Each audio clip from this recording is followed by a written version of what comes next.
Hey guys, it's your host Davion. Welcome to another episode of ConsciouzTv. You guys already know what we're here to discuss. Before we get into this conversation, make sure that you guys comment, rate, share, and subscribe. Hit that notification bell so that you can keep up with all of my latest uploads, even though YouTube seems to not be giving a flying fuck about who's subscribed or notified, because they don't do their job in notifying my subscribers, okay? Which is why you need to be over in the Patreon, where the notification system is up to par, okay? I want to also shout out all of my recent PayPal and Cash App contributors. Thank you so much for your donations. You guys know it always makes the kid feel wonderful and appreciated. And I also want to shout out my long-time patrons who are always with me month after month after month. It's only $5 a month to sign up over there. So go over there and get into that storefront community there, okay? Now, before we get into the discussion, I'm going to run some elevator music. You guys know how I do. So I'm going to give you guys a few minutes, and then we'll be back to get into our commentary for this evening, okay?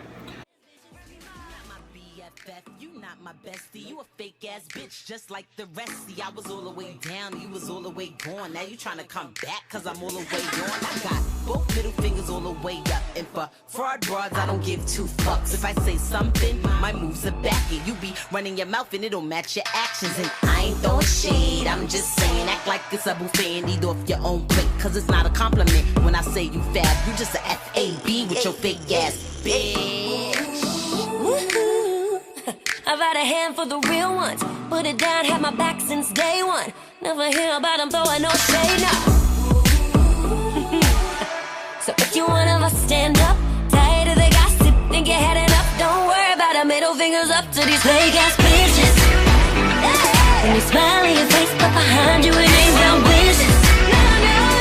When they eating all the food off your plate and they don't do dishes. When their words and their actions blur and they don't know different. Time for these fake ass bitches. I wanted to come and give a review of this Jeffrey Epstein's Filthy Rich Netflix documentary that I watched night before last. I have been getting my life off of these docuseries on Netflix. I am not really a show person or a movie person, which is why you guys don't see me doing reviews for shows.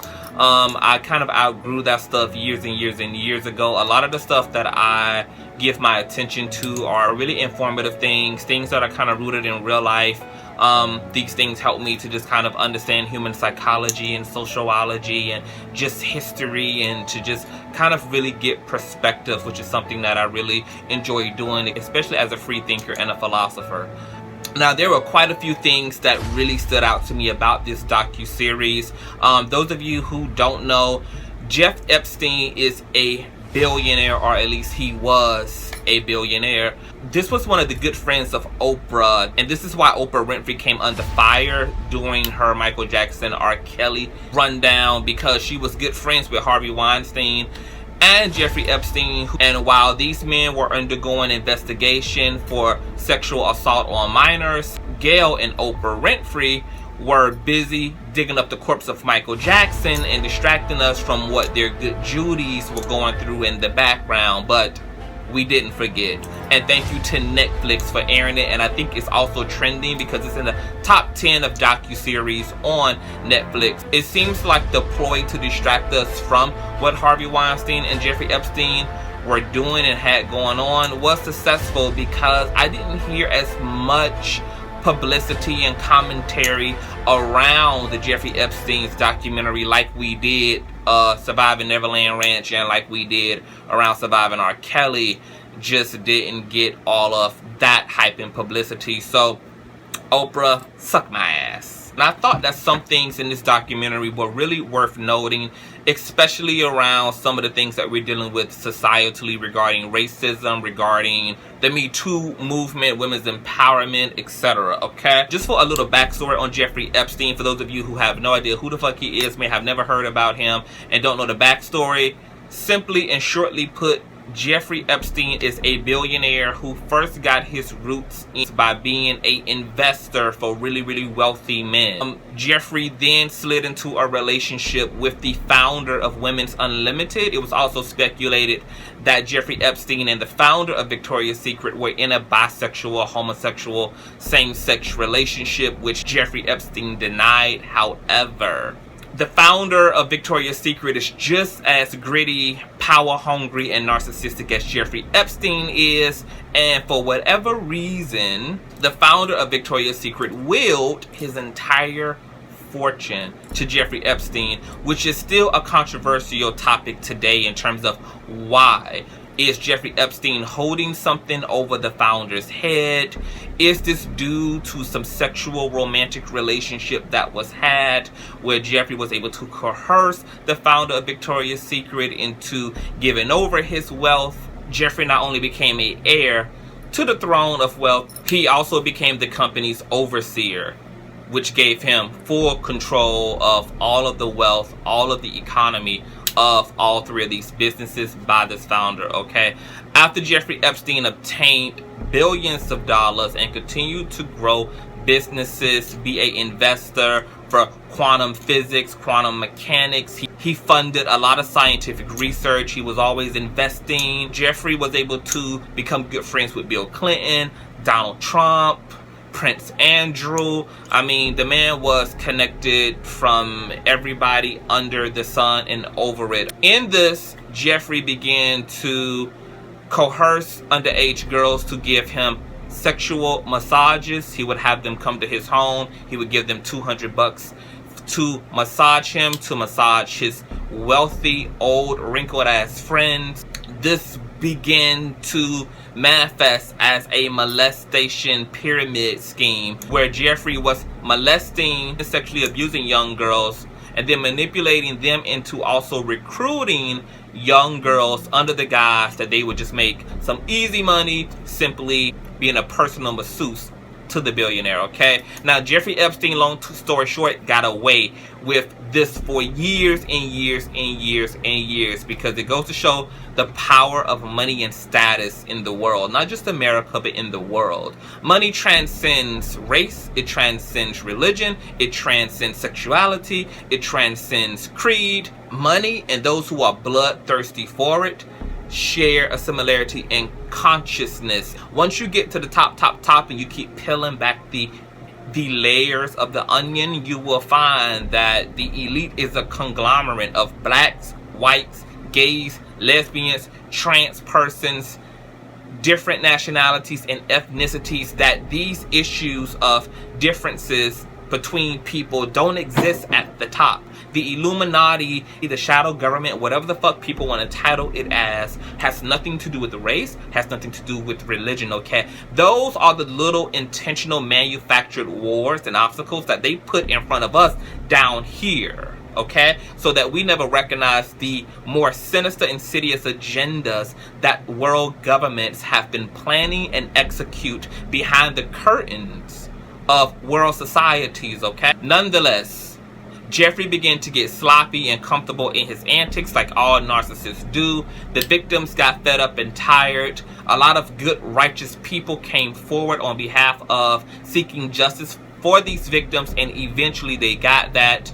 And Jeffrey Epstein was finally sentenced to, I think, 60 years in prison, and he was about to go to trial for soliciting prostitution for minors, rape, molestation. They rained down the whole gamut on him. But ironically, Jeffrey Epstein ended up committing suicide. And I do the quote-unquote fingers because we're going to cover that in my review for this documentary. So if you're interested in a documentary that has to do with understanding the power of wealth and the power of fame and fortune and just how much immunity money can give you in this world, this is a great documentary to show you that money transcends it all. And it kind of shines a awkward spotlight on those who were good friends and who went to pedophile island like Trump, like Bill Clinton, where a lot of these people who Jeffrey Epstein were close to, who weren't necessarily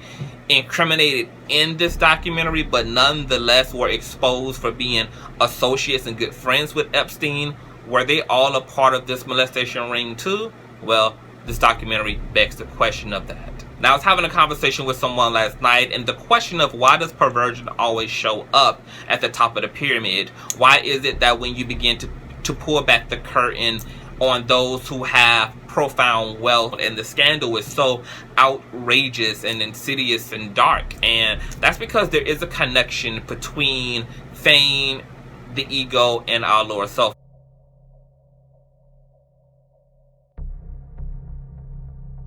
To have it all, which is a statement we have all heard. I want it all. He or she has it all. Most of our prayers are, I want it all, God. I want it all. Give me everything, okay? But to actually have it all defaults you to a profound desensitization that leaves you with nothing but an interest and lust for the perverse, the taboo, and the wrong of the world, okay?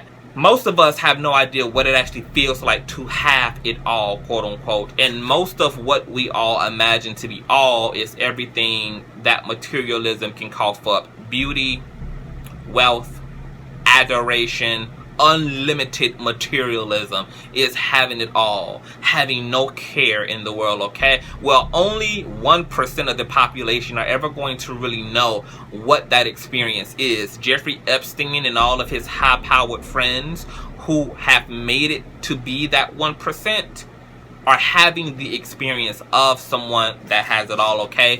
And I would imagine that to actually have it all would neutralize kind of your taste buds, your pleasure points, okay? Like, could you imagine what there is to desire after now realizing that you can have anything the eye gazes upon? You can buy any person's friendship, you can buy any person's love or attempt to buy love, you can supply yourself with superficial support system, you can be anywhere in the world, you can have anything in the world. I could imagine that leaves you with nothing other than to urge for the obscene, to have an urge and an interest and a curiosity about the perverse, because everything that any other normal healthy human being is asking for and wanting to experience now becomes everyday life for you. Just like working and paying bills and struggling is normal and natural to the everyday American, well, to a billionaire. Those things like financial stability, health, Ferraris, all those things are short-lived, adrenalized attainments and experiences, because you don't have to earn anything now. The world is handed to you. But the side effect of desiring what you can't have, not what you can have. You are no longer interested in beautiful women, but beautiful little girls.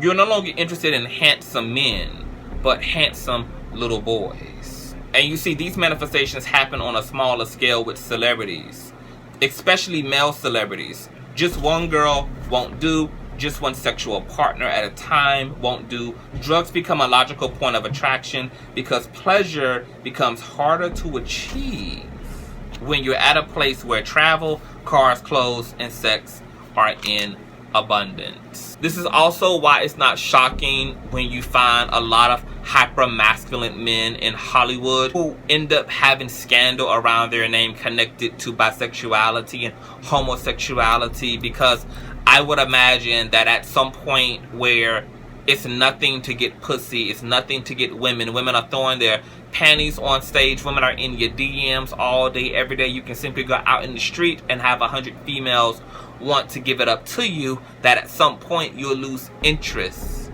in what is now completely normalized. And that normalization bores you. So now what else is there to desire once you're bored with the opposite sex? Well, the same sex. What drives us is the literal drive behind our desires, meaning that a large portion of our pleasure and satisfactions in life are not simply in obtaining our goals, but the pursuit of them, okay? take away the drive and just give a man what he wants, eventually he'll start to miss wanting things, because all the things he used to want are now just given to him because of simply who he is or simply what he has, brewing up a insatiable appetite. This is a cesspool for the development of narcissism and sociopathic personality disorders. These personalities can be nurtured by the environment one predominantly operates in. My question here was Jeff always a narc? Did he always lack empathy? Maybe not. Maybe the obtainment of a rare lifestyle, filthy rich, something less than 2% of our population will ever experience, dramatically altered his psyche and sense of pleasure, and that level of privilege without check and balance systems, aka spirituality, healthy peers, and self-assessment practices. Oh boy, let's just say I would have been more surprised if Jeffrey Epstein was normal with this level of privilege and wealth available to him, okay? This part of my notes has to do with what I noticed about the law and wealth, okay? Which we all knew, and we all know that money can buy you freedom, it can buy you immunity, but to actually see it played out, it is a whole nother slap in the face. It's a whole nother cultural shock. More incriminating evidence that the U.S. law is fractured and corrupted because wealth can give a person literal immunity to it. Jeff brought sweetheart deals from government officials. So white America, if you can't believe blacks when we say and prove that the judicial system is biased and corrupted toward us, then believe the proof that's in this documentary, because a whole child pedophile kept escaping penalty due to money, which equals power. Now my question is, why wasn't Jeff's girlfriend eventually prosecuted? Because she was a literal co-conspirator. She was molesting girls. She was raping these girls with Epstein. So I feel like Jeffrey and her should have been a 2-for-1 fucking deal. I'm not really sure why the DA, why the FBI all put their focus on just Jeff, okay? When his wife, fiance, his witch, whoever the fuck this gremlin hoe is, was just as much of a part of this ring, this child sex trafficking ring, as he was. That's very odd to me. They literally should have been tried. They literally should have been taken into custody. They literally should have been jailed at the very, very same time. They both were equally villains and equally abusers and equally breaking the law in this case. She literally was not doing anything less than he was. She was literally just the female version of Jeffrey Epstein, okay? Now the victim's shame. I want to talk about the shame that was littered throughout this video, as of course rape victims came forward to speak about their experiences. And so I just want to top my hat off to all you women who participated and showed up. And this was only a handful of the victims. This went on for decades with Jeffrey Epstein, so I can't imagine how many more girls who are now women who didn't come forward, whose story we didn't get to hear. And so many of those women are probably just trying to put this whole experience behind them and just move on with their fucking life, because it's too fucking painful to relive this all over again. Now, the victim's shame. How shame requires punishment. I deserve, okay? I deserve is the attitude of shame. I deserve this hurt. I deserve not to be happy. I deserve whatever happens to me because I'm wrong. I'm wrong. I'm wrong. I'm wrong. And there's nothing wrong with accountability and being able to admit that you were out of order and you were wrong, okay? But the thing about shame is that it's never ending punishment, okay? And nobody deserves to be punished for their whole lives, okay? And definitely nobody, especially if you are a victim of abuse, whether it's domestic or sexual, you're not to blame for what happens to you. I don't care what the circumstances were. I don't care if you were 14 and you were doing something you shouldn't have had no business doing, sneaking out the house or around somebody you shouldn't have had no business being around, or whatever the case may be. You don't deserve to have been violated, okay? Especially by other adults. Those adults are fully fucking held accountable, okay? For preying on your innocence, preying on your naivety, preying on your rebellion, okay? Preying on the fact that you're young and fucking dumb. So we're having to hold the adults accountable. Forgive yourself. In my notes I wrote, this is why your stay in hell don't have to be eternal, okay? Now, I wrote this because a lot of Christians, when I go to talk about how hell is immortal, but your stay in hell is temporary and you can be redeemed from hell, okay, even if you go there, okay, because Christ overcame death and took the keys of hell with him, okay? Those gates are still wide open. Now, a lot of Christians think that there's something off about that. There's nothing off-putting about that, because victimhood, victimization, shame, and guilt, as we can see even from mortal people who are above ground. There are people who struggle to free themselves from depression, struggle to forgive themselves, struggle to overcome guilt, overcome insecurity, okay? Doors of hell don't have to be locked for a person to willfully remain in hell, because people right now are willfully remaining in their hell.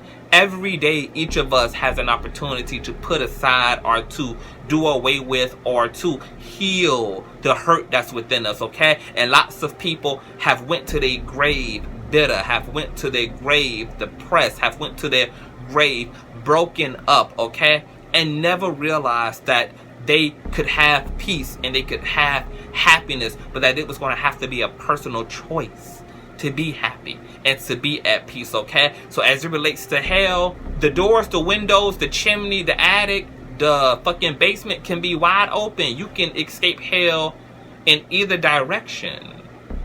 But hell don't have to be locked the fuck up and chained the fuck up, okay? People will willfully suffer. They'll willfully endure their agony, which is why those doors and those gates of hell are wide open, and hell is still filled to the brim, filled with people who refuse to be loved, who refuse to be the heroes, who refuse to overcome themselves, because in some way or another, they've been convinced that they either deserve hell or they simply have been in hell in their earthly form for so long that they don't know the difference between love and hate. They don't know the difference, okay, between functional and dysfunctional. Now, even kids do things for money, which is what I found was interesting. This is very terrifying, because when I heard these girls, you know, at 14 and 15, when they were talking about their experience as a grown woman when they were 14 and 15 and how this $200 appealed to them, my heart broke for them, because it made me think about how are we raising our kids, you know, and what relationship are we teaching our children to have to the material world? Because here it is, you have these babies who have bit the apple of materialism, okay, who have bit the apple of the material world and are willing to compromise themselves and put themselves in harm's way and in danger for money that can buy them something that has some type of a superficial value to them, okay? Because to be honest, like, I practice Buddhism. Outside of what you need, you can live without your wants. But we live in a society where your wants are almost synonymous to your needs, which is why you have people prostituting, selling their body. You have people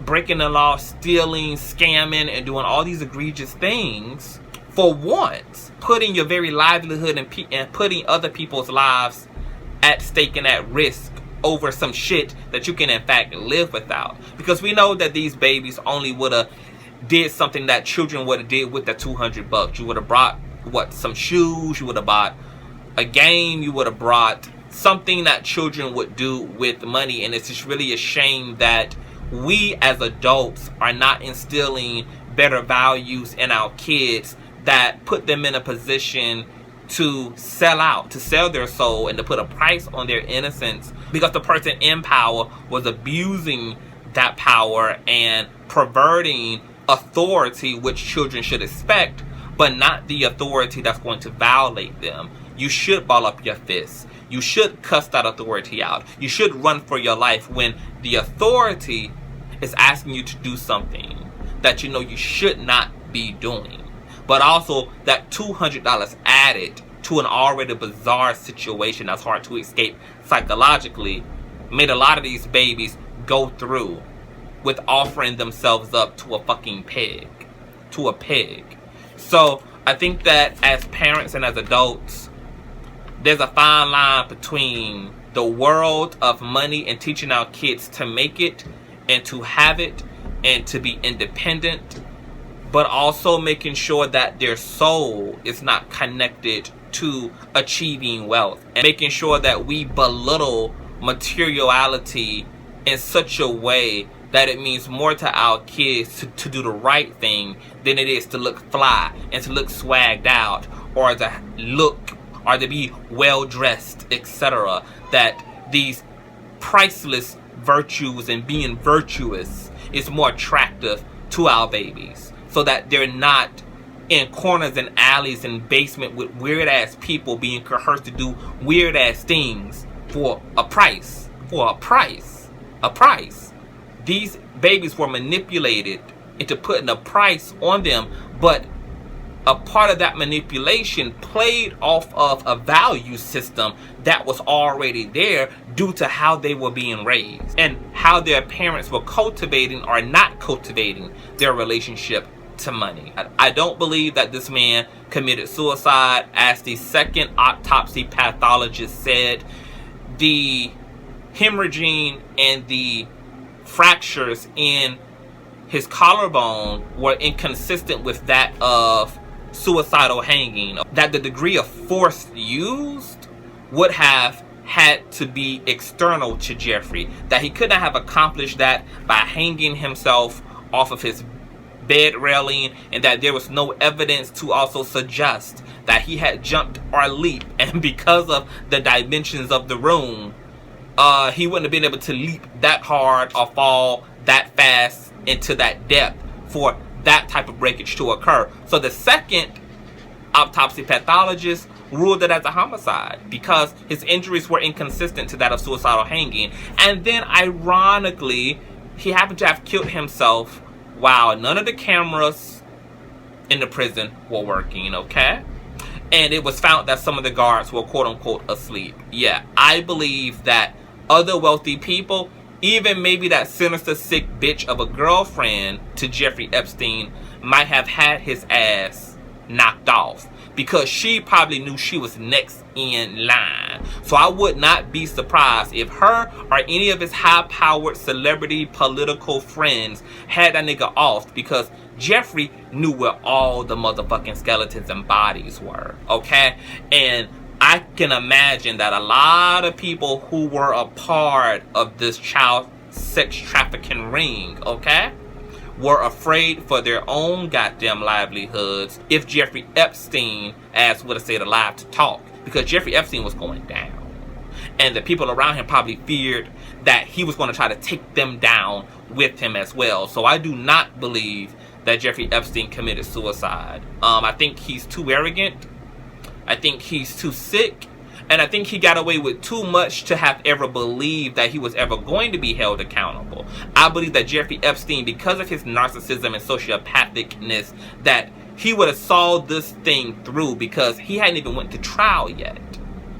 So I believe because he has spent his whole life getting away with murder, literally, that he wouldn't have killed himself. I believe that Jeffrey Epstein, even when he was behind bars in our orange jumpsuit, okay, in the Tombs in New York, that he was still in his head, believing that his lawyers and his good friends in the judicial system were going to cut him some slack because he was well connected, he had dirt on everyone, and he had an unlimited bank account and could pay anybody anything they want to make his freedom happen for him. That man was murdered. He was assassinated, okay? Now, this is where we're going to get a little deep, okay? This one I'm going to get a little conspiracy theorist at, okay?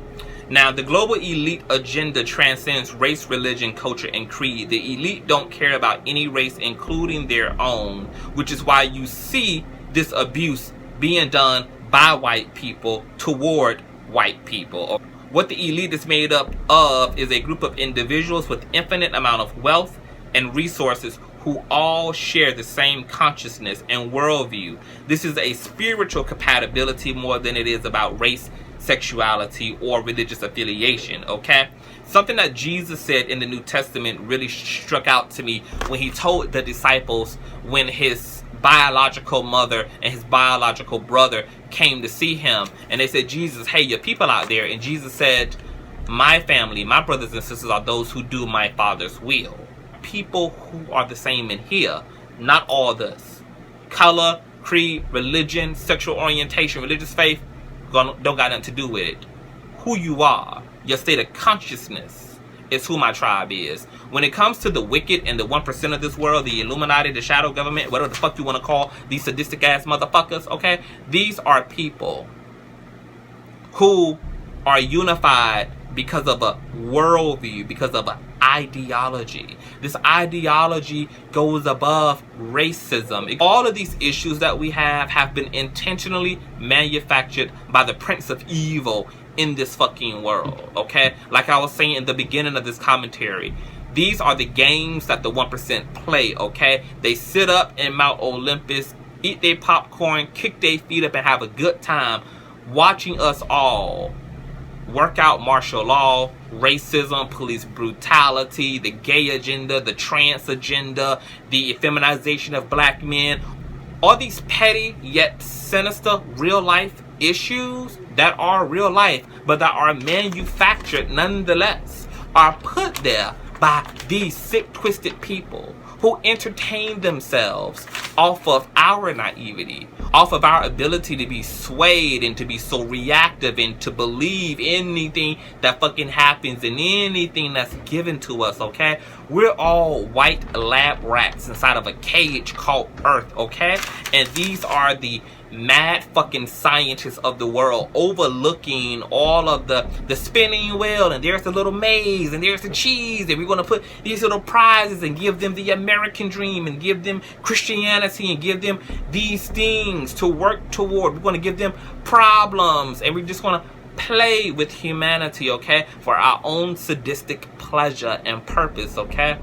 This is why, despite the reality of racism and slavery, despite the reality of homophobia, sexism, gender inequality, all of these fucking different things, that we're going to have to be careful in making sure that we don't become the very hate that we're fighting against. We're going to have to be careful as black people to not hate all white people, but to literally deal with and get rid of the racist of white people, okay, and continue to be kind and cordial to our white counterparts who understand what's going on and do what they have to do with their privilege, okay, to assist minorities in their evolution, in their transcendence, okay? We're gonna have to make sure as women, as we're fighting for rights, I'm speaking like I'm a fucking woman, I might as well be right, that we don't hate men in the process of becoming liberated men. We're gonna have to make sure that we don't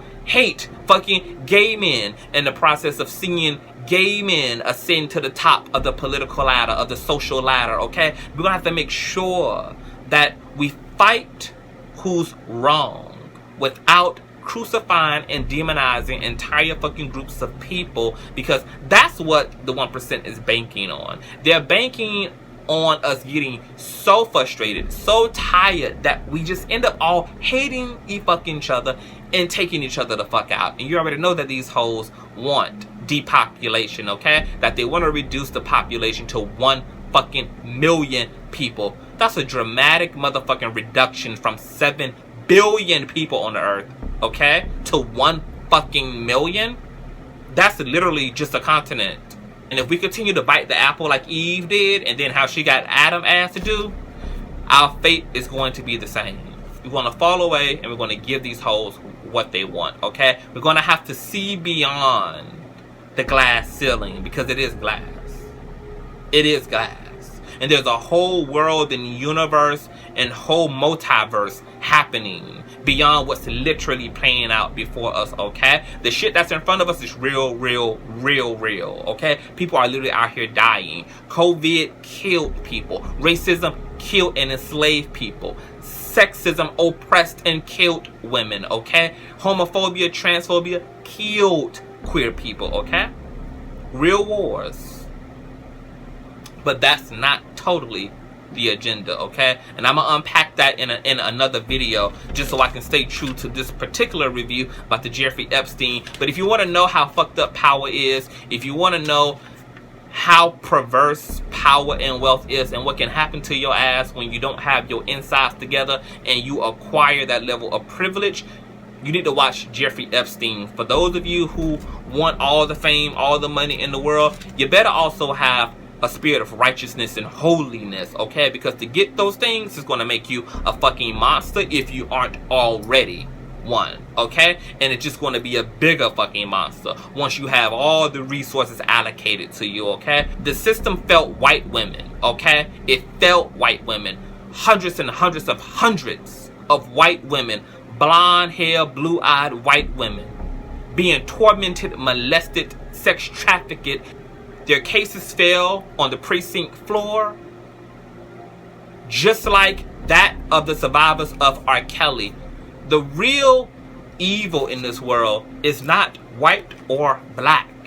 It's the love of money and the love of power. And there's a particular personality type, okay, that wants all the power and all the money in the world. And that power don't give a fuck about white or black, even if it is white or black. There's an evil that wants us all. Not some of us, not only the black of us, not only the gay of us, not only the trans of us, but wants every last single one of our heads on a platter. I recommend watching this Jeffrey Epstein documentary. I particularly encourage black people to watch it so that you can see that the system is corrupt and that there's a deeper meaning and a deeper way that this system is moving that transcends race. And I encourage white people to fucking believe it, to watch this documentary because of the issue of race, so that you can see that black people's testimony and experiences about being treated indifferently or partially by the law is true. Because you have a white man manipulating the fucking system in his favor. Okay?